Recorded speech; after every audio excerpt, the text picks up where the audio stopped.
What is going on, guys? Welcome back to another episode of Murg Mayhem, where one take can cause mayhem.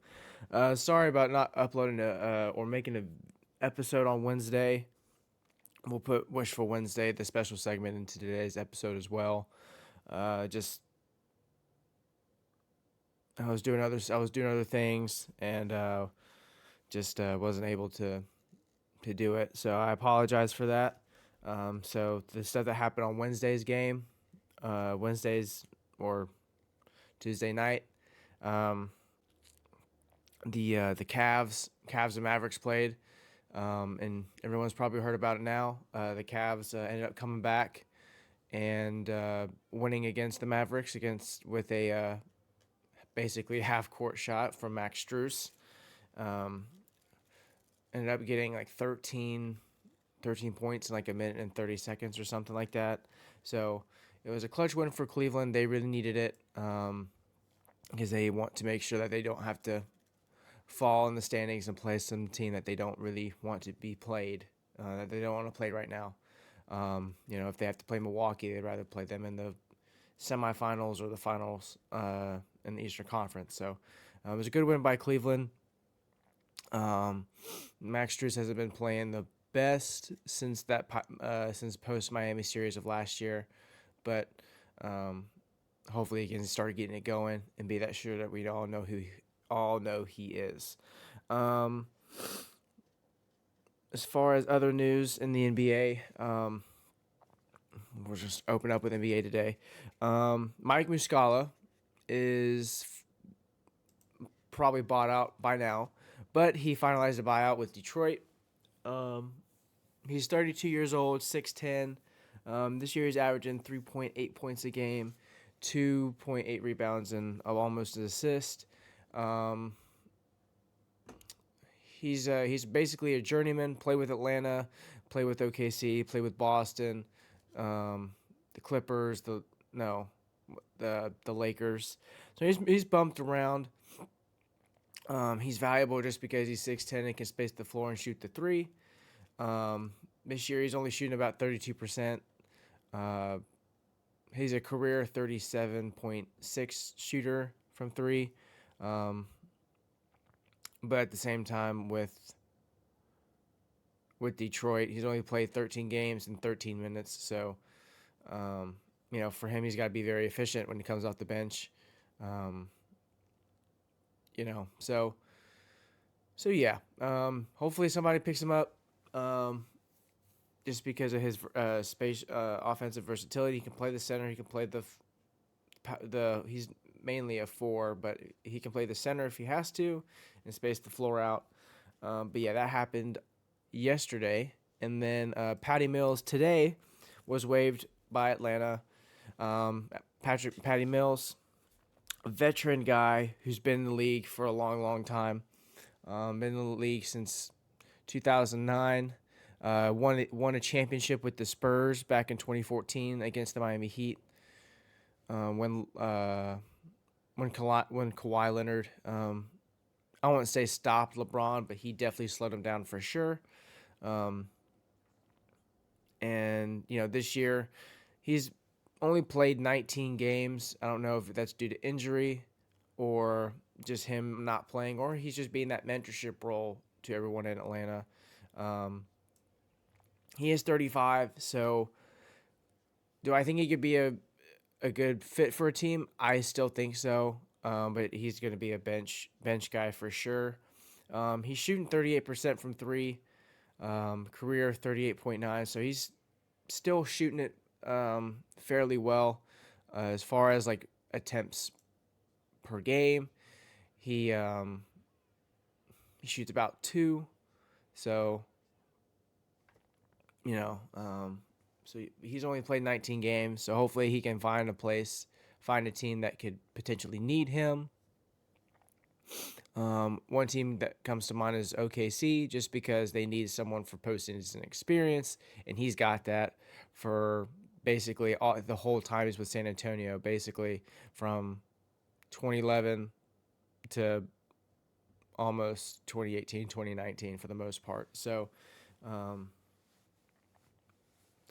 So yeah, that would be a great team if I was OKC, just to sign him for like league minimum, have him come in, be a potential bench guy, potential shooter, too. Or if he wants to go to Detroit, which I highly doubt anybody wants to go there right now, he could potentially do that as well. Um, but yeah, and then NBA games happened last night. Again, I had the late shift, so I wasn't able to watch all the games, um, or even get a snippet of it. So we're gonna start off with the Pelicans and Pacers because I feel like that game was very underrated as far as viewers because no one really wants to watch the Pelicans. It just seems like Pelicans, if they're playing a good team like the Pacers, yeah, they'll watch it. But if not, the Pelicans are kind of I don't know, not a popular team. I would say. But yeah, Pacers ended up winning the game 123 to 114. So it was a close game throughout. Williamson was 10 of 20 from the field, made a three. So I guess I'll have to put that in here somewhere because that's shocking that he shot one. But yeah, McCollum 23, Williamson 23. Ingram had 30, but he was 8 of 20 from the field. Made all of his free throws, which helped, but 8 of 20, and McCollum was 9 of 21. So both of them didn't have a good shooting night, but they both put up good numbers. What hurt them what hurt the Pelicans was the bench scoring. Was bench scoring for sure. Obi Toppin had 16 off the bench, and Ben Shepherd, or I think that's his name. Yeah, Ben Shepherd ended up getting about 11. So, and then also the Pacers, Siakam 24, Halliburton 13, and Mathurin 16. So they're an offensive juggernaut, and that they can just go out and run. Also, they almost shot 50% from the floor. They shot 49, 50 out of 102. So that's also a good portion why. But also, Pelicans did not lead one time. So, the Lakers are a comeback team. We'll get to them because I saw a little bit of that game when I got home. But yeah, points in the paint, another category that Indiana won by 2, barely, but yeah, as far as turnovers, they were the same. It's just when you're in a lead, when you've never had a lead and you're coming from behind, it's always a tough time. Like I said before, the Cavaliers and Bulls, they just flat out lost it. The Cavaliers did. They went in double overtime. Evan Mobley had a great game. I talked about him a little bit in either the last episode or the one before last. 4 blocks, 13 boards, 25 points. Good game from him. Max Strus, 3 of 10 from 3. So, he is a streaky shooter, but hopefully he can find that rhythm. So to help them propel into the playoffs. Donovan Mitchell, 19. Darius Garland, 8 of 22 from the field, but he was 7 of 14 from 3, so it wasn't too bad, but 8 of 22 doesn't really look good as far as a stat sheet is concerned. But yeah, I mean, they just lost it. Points in the paint. Chicago had 6 more. Turnovers. Chicago turned the ball over more. So Cleveland just lost this game. They just flat out lost it. And they got out-rebounded quite a bit. When I mean quite a bit, it was 74-39 Chicago. So, and as far as second chance points, and I can't find that stat for you guys, but offensive rebounds, Chicago had 25 to Cleveland's 5. So hypothetically, if they were able to get each 2 points every time that they score, that's 50 points. So, that's not good.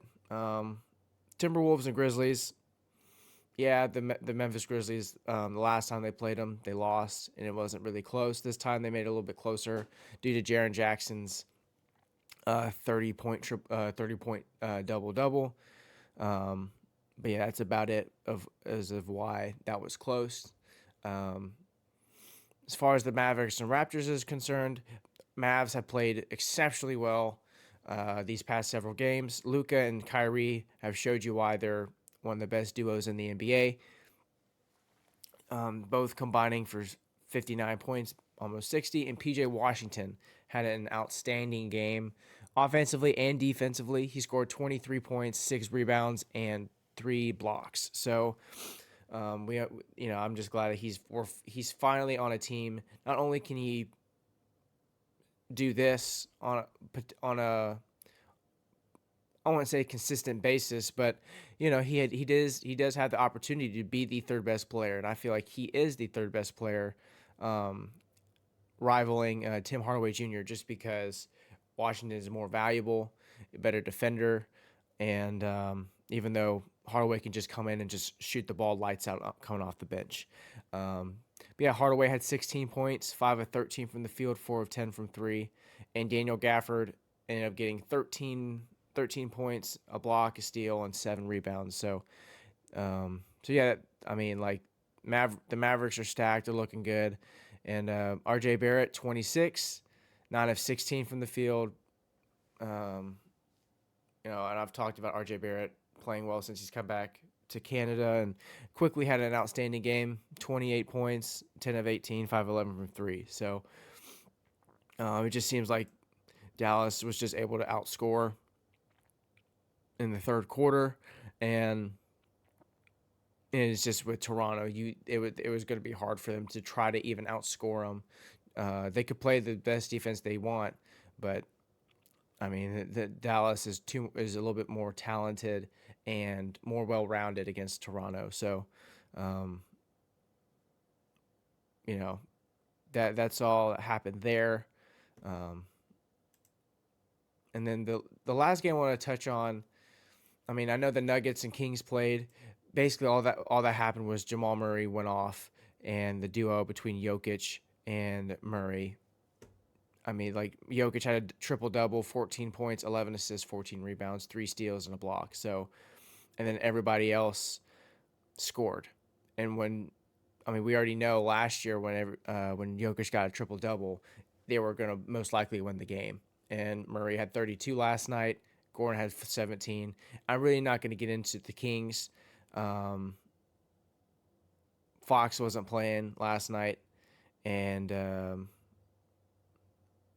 Malik Monk got 14, but we're just not going to get into that just because the team didn't really shoot well last night at all. At least from 3, they shot 34%, and then the Denver Nuggets just shot well from 3 as well, 42, and they just shot the ball better than Denver did. So that's all I'm going to say about that game. The Lakers and Clippers played last night. Got home, that was already on the TV. I was watching, and the Clippers were up quite a bit at halftime. So not only was I disappointed in what I was watching, but it was I can't describe what watching the Lakers is. I mean, the Lakers ended up winning the game 116 to 112, but the game was miserable to watch. I mean, the Lakers cannot shoot. I know that last night, if you looked at I'm looking at the stat sheet right now, the Lakers shot 38.9% as a team, and last night the Clippers shot to 27. So I understand if you're looking at the percentages, but Kawhi Leonard was 50%. Harden didn't shoot too well late in the game. But it's just Harden was cooking him in the first half. It was 66 to, it was close at halftime, and then then the Clippers ended up going on getting a 21-point lead, And it's just, oh my God, here we go again. Let's see if the Lakers can come back. And the Lakers are a come from behind team. That's who they are. But at the same time, that you can't like this can't keep happening. It can't be the same thing over and over and over, because like in the Pacers game, if you're coming from behind, I mean, kudos to the team. I mean, you're coming back and you're playing hard. But my God, I mean, for the Lakers, it's embarrassing because you're having LeBron in the fourth quarter scoring 19 and ended up with 34. He was the game high, 34 points, ended up getting 8 assists and 6 boards and 2 blocks. Anthony Davis, I'm not really sure how many field goal attempts he had in the first half, but you know how sometimes he'll have like 15 shots in the first half and then he doesn't shoot any more the rest of the game. So I'm not really sure what happened as far as that, but he ended up getting 20, 12 rebounds, 3 blocks, 2 steals, and 2 assists. The bench only scored like 14 points, so that's not really the greatest, because if LeBron didn't go on that surge, not only did Philly's bench score more off the bench, Powell had 14, Westbrook had 8. So basically they had about 40, almost 30 to 40 points off the bench. And, PJ Tucker's finally getting some minutes before he punches somebody in the face. So I'm glad he's playing. I've seen him on TV a few times. I'm like, oh, that's crazy. He's getting some playing time. Bones Highland isn't getting any playing time, so that's not. So I wonder why that's going on. But yeah, I mean, Zubac wasn't playing last night either. Paul George wasn't playing, and so the Lakers are in trouble, because if Paul George and Zubac wasn't playing, I don't know, man. Like it's it's pretty embarrassing. That's all I have to say. Terrence Mann scored 16, had a good game. Kawhi Leonard 26, 7, 6 and a steal, and James Harden 23, 9 and a steal as well. So, but yeah, I mean, kudos to LeBron James. 34 points, rallying the troops back to win the game, and yeah, that's what happened. I'm frustrated with the Lakers right now, because there's no way in the world they should be at the 10th seed with the roster that they have. I mean, I know Spencer Dinwiddie's new. I don't understand why in the world it's that hard for them to play. I mean, they're 9th now. If you gonna bring up the standings here. So the Western Conference is right here. Obviously, the Clippers, with them losing last night. Also, the Lakers in the season series are, I think they're 3-1. Let me just go back. 3-1 with the series. As far as in season, does that mean anything to me? Absolutely not, because the Clippers are a better playoff team, or I feel like they will be this year. So, Lakers all the way down here. The only thing that I think that would happen is I think the Pelicans are going to drop down, and I feel like the Dallas Mavericks are going to make it in, and the Kings and Lakers are going to have to play. And what I think is going to happen, which I would love the LeBron to go back to the NBA Finals. I mean, that I would like for him to win number 5 and bring another banner to LA. But I really think that if they play Dallas, if playoffs ended today, right? Playoffs ended today. The Dallas Mavericks, I think, would be playing Golden State, which that would be an interesting series. Not going to lie, just because of the Warriors having Andrew Wiggins again to guard Luka, but no one will be able to guard Kyrie in the starting lineup. The only thing that the Golden State would have to do is have, well, I mean, Kuminga is probably the starter, but they have defensive versatility with against the Mavericks. The Warriors do. So, that would be an interesting game. But if, like I said, if playoffs ended today, I highly doubt Luka and Kyrie would lose in that game. With the Lakers playing the Kings, if playoffs started today, I really would I would bet money on the Kings. And LeBron's my favorite player. I'm a LeBron guy, but there's the way that the team is constructed. They brought this basically the same team last year, and they're playing worse.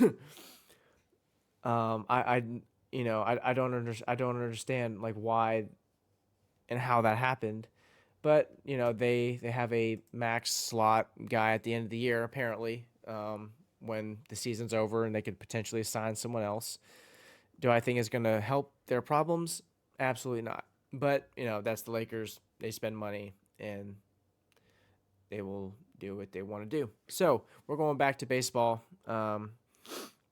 Colt Keith did not play last night, and he's not playing today either, so he's getting the day off. So that's he's definitely needs some rest after the games that he's been playing. So we're gonna go with some other free agency signings. Julio Teheran yesterday ended up signing to the Atlanta Braves. I thought I wrote his team down on a piece of paper here, but he did sign with the Baltimore Orioles. It's a minor league deal, but if he makes the major league roster, he'll be paid $2 million.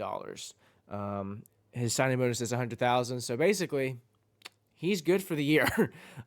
He's good for the year. He's a two-time All-Star with the Braves when he was in his prime. It just shows you how the Orioles are just getting deeper and deeper in their starting rotation and pitching depth. I've always known Julio Teheran as a starter, but he does have the stuff to be a good bullpen piece as well. With Felix Bautista being out most of the year, he might have to go into the bullpen. The last time Julio Teheran was in the MLB was with Detroit. He pitched one game. After the 2020 shortened season in 21, and then he wasn't there in 22, and then he was there last year. He was in Milwaukee, 3-5 record, 4.40 ERA, but ERA just seems like it doesn't really even matter anymore, because all that matters is how many strikeouts you're getting. If you have a below 5 ERA, that's fine, because guys are going to hit the ball. But yeah, he struck out 50 batters. He had 50 strikeouts in 71 innings. So it's pretty decent. I mean, yeah, the ERA is a little high. The win-loss percentage, he started 11 games. So maybe 3 of those games he was a bullpen guy. But, who knows? But yeah, he signed with the Orioles. I feel like that's a good signing with as young as they are. But I really don't think he's going to be the starter in the starting rotation, to be honest, because the starting rotation that they have now is really, really good. And I just think that it would hurt some of their starters' development, like John Means, who wasn't there last year, and I forgot their names, but they have a young team, and Grayson Rodriguez, it would hurt his development as well. One of the other things that happened was Colton Wong is also going to the Orioles. Colton Wong is also going to the Orioles. Last year in Milwaukee, no, he didn't play in Milwaukee last year. He played in Seattle last year. At the time, when he did go, like, oh my God, he's one of the best defensive second basemen in the league. He can hit he's around a 240, 270 hitter as far as average, but he can play good defense, give you quality at bats, and he's not the tallest guy in the world, so the strike zone is very, very small. He's only 5'7". And he hits left-handed, so anybody needs a left-handed bat. But yeah, last year in Seattle did not perform well. I don't know if it was just the different league because he's been in the NL with St. Louis and Milwaukee um, for about 9 years or so, and then he came back and he played with the Dodgers for about 20 games and he hit 300. He played well for the Dodgers, but it's just a small sample size too. Maybe he signed after he got rolling. I don't know if he got rolling after when in his stint with Seattle, and then he just brought it into the Dodgers. Um, but yeah, he is going to the Orioles. Now I don't really know if he will be on the opening roster because I know Jackson Holiday has been playing well last year with in the minors with their teams, and he made it AAA last year. So who knows? Maybe he could get called. Jackson Holiday could get called up late this year. I sure hope so. I just want to see. I've seen highlights of him, and since I'm not able to go to his games, I can only go based off of what I read and um, at bats that I see on YouTube. But yeah, I feel like his dad's a Hall of Famer, but we'll touch on Matt Holliday maybe in another episode or so. Another thing that happened yesterday or on Tuesday rather. Ohtani made his spring training debut with the Dodgers. And his first at bat, he went oppo taco and just flat out crushed the ball. I really think that the Dodgers are, they're already the team to beat, not only because of the roster, but Yamamoto also pitched yesterday. I think if it wasn't yesterday, it was Tuesday. It was Tuesday too. But yeah, Yamamoto pitched about 2 innings, struck out 3, struck out Simeon and Tavares, and I don't know, I can't remember the other guy that he struck out. But first day for the newcomers, and they performed well, and they showed you why they're one of the best in the world. Tim LeCastro got signed to the Padres last night while I was working on school. I saw it. He's Tim LeCastro is a guy that can steal bases, play really good defense. He's not really a good hitter, but he can play the outfield and get and run some balls down for you. Patrick Sandoval, this news has been reported. I just keep forgetting to talk about it. But Patrick Sandoval is now going back to the Giants. I have no idea why.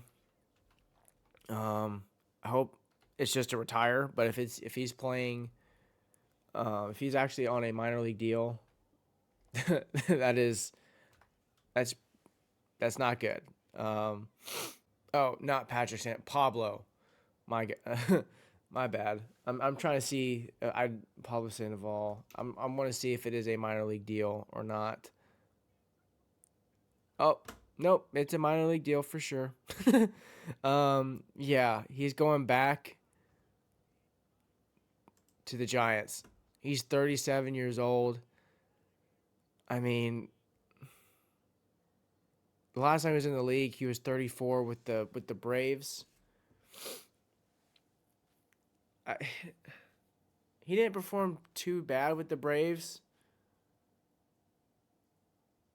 I guess. Average isn't really a big deal anymore. But OPS, he was almost at 700. But I don't know why. I know he's a 3-time champion. I'm not trying to hate on him, but yeah, in his prime, he was really good. From the span of 2008 to about 2015 or so, I guess 2014. Yeah, and for the first 5 to 6 years of his career, yeah, he was a good player, and then he just fell off. I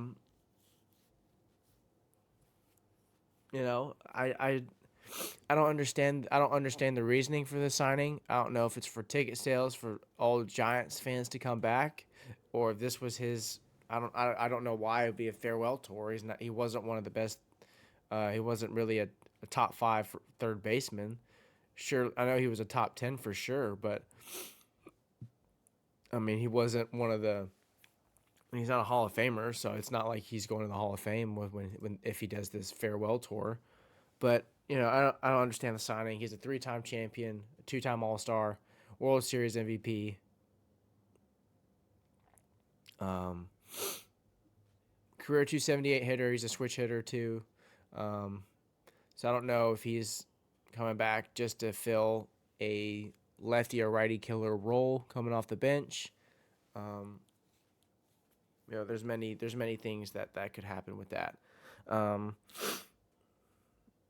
One thing I also want to harp on, or at least go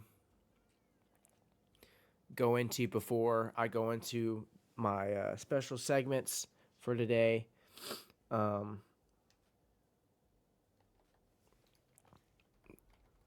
Tim Wakefield last year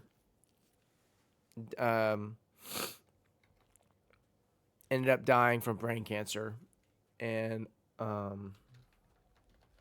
unfortunately, 5 months after that, it was recently reported last night with this article.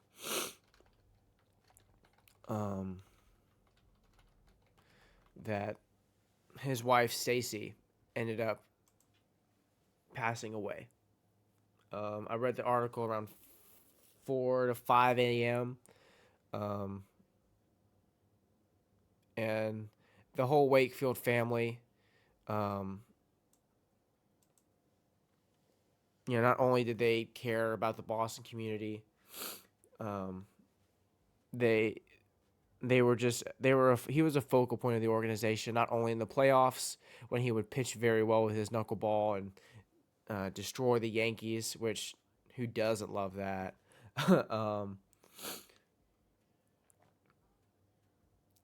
But yeah, she passed away 53 today. Every time, I love the game of baseball. It's my first love. When I hear people of this type of caliber, as far as or as legendary figures, it hurts because it's not only is it somebody that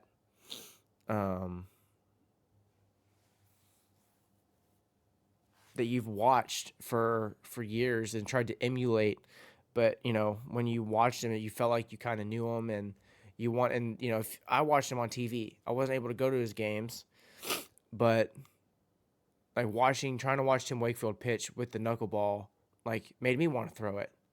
So just for him being that inspirational figure to try to have guys throw the knuckleball. I mean, R.A. Dickey's another one. He was inspired by Tim Wakefield, and R.A. Dickey for a short time was one of the better pitchers in the whole professional league.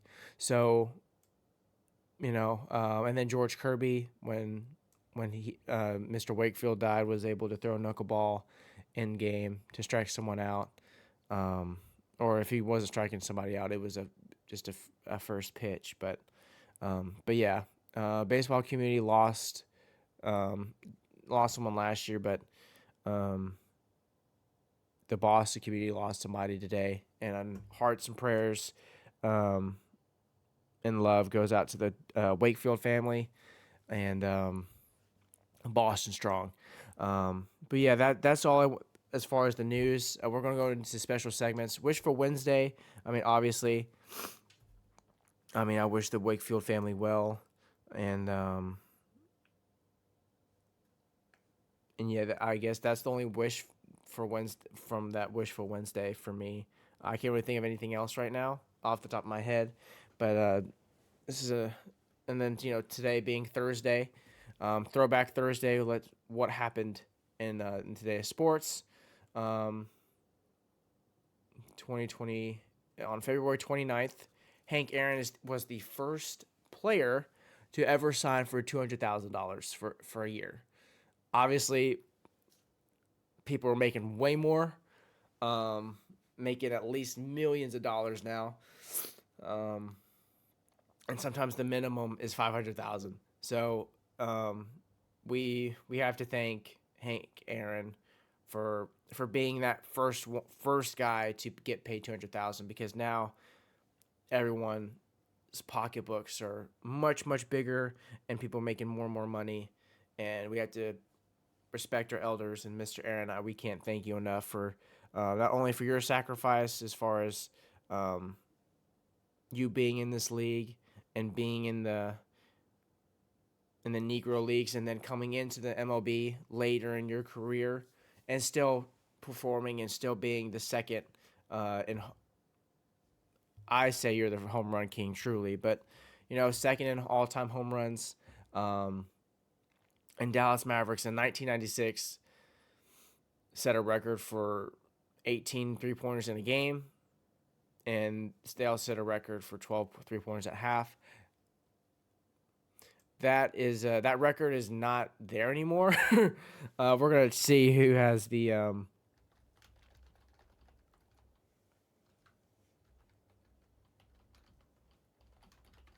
now the record as far as teams.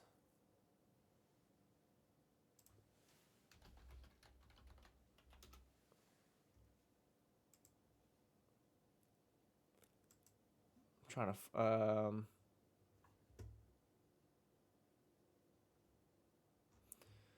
no, I'm trying to see, because I know some NBA team.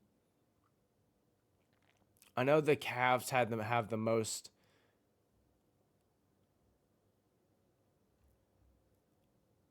No, that article's old. I can't find that. That who has the new record now, but I know it's. And I know it's not 18 anymore. I know some team broke it. Yeah,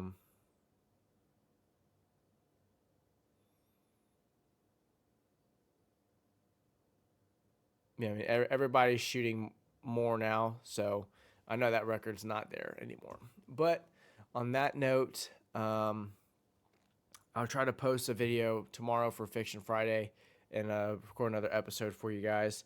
If not, I'll make sure I have lots of stuff to report on Monday, and hopefully Colt Keith plays tomorrow.